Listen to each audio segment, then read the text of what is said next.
നമ്മൾ gratitude journaling ചെയ്യുന്നതിനെക്കുറിച്ച് പറഞ്ഞു. അതിനെക്കുറിച്ച് കുറച്ച് ഡീറ്റെയിലായിട്ട് ഒന്ന് പറയാം.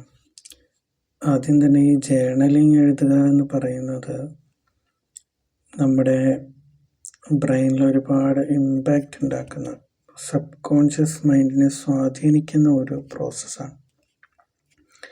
നമ്മളവിടെ കാണുന്നു, എഴുതുന്നു, സെൻസസ് ഒരുപാട് ആക്റ്റീവായിട്ട് വർക്ക് ചെയ്യും.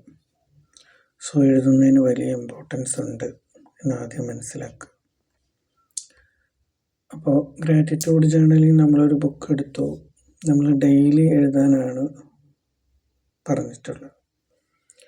അപ്പോൾ ഒരു ദിവസത്തിൻ്റെ അവസാനമോ തുടക്കമോ അത് നിങ്ങളുടെ ഇഷ്ടം പോലെ ചെയ്യാം. ഇപ്പോൾ രാത്രിയാണ് ചെയ്യുന്നതെങ്കിൽ നമ്മൾ അന്നത്തെ ദിവസം ഉണ്ടായിട്ടുള്ള നല്ല കാര്യങ്ങളൊന്ന് ഓർത്തെടുക്കുക.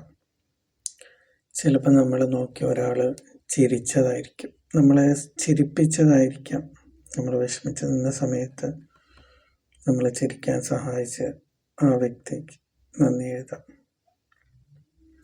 ചിലപ്പോൾ വീട്ടിൽ നമ്മളെ ലൈഫ് പാർട്ട്ണർ ഒരു നല്ല ഡെലീഷ്യസ് ഫുഡ്, നല്ലൊരു ഡിഷ് നമുക്ക് ഉണ്ടാക്കി തന്നതായിരിക്കാം. അല്ലെങ്കിൽ നമ്മുടെ പാരൻസിൻ്റെ ഭാഗത്തു നിന്ന് കിട്ടിയ ഒരു നല്ല ബ്ലെസ്സിങ്സ് ആയിരിക്കാം, നല്ല വാക്ക് അല്ലെങ്കിൽ ഒരു ആശീർവാദം, വാത്സല്യം. അല്ലെങ്കിൽ നമ്മുടെ കുട്ടികൾ നേടിയ എന്തെങ്കിലും ഒരു നേട്ടമാകാം. അങ്ങനെ നമുക്ക് നമ്മുടെ ജീവിതത്തിൽ നന്നായി എന്ന് തോന്നുന്ന ഒരു കാര്യം നമ്മൾ കണ്ടെത്തി അതിനെ വ്യക്തമായി എഴുതുക. ഈ ഗ്രാറ്റിറ്റ്യൂഡ് ജേർണൽ എഴുതുന്ന I am grateful for my parents, I am grateful for my life partner, അങ്ങനെയൊന്നുമല്ല. അത് സ്പെസിഫൈ ചെയ്ത് എഴുതണം.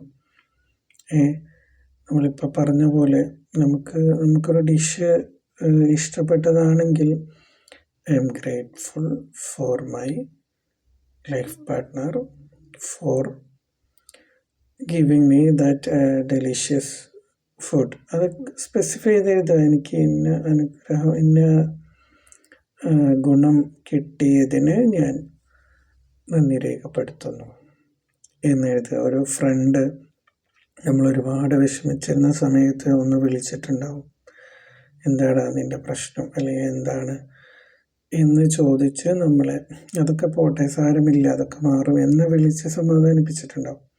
അപ്പോൾ ആ ഒരു കാര്യം തന്നെ സ്പെസിഫൈ ചെയ്ത് എഴുതിയിട്ട് വേണം ഗ്രാറ്റിറ്റ്യൂഡ് ജേർണൽ എഴുതാൻ.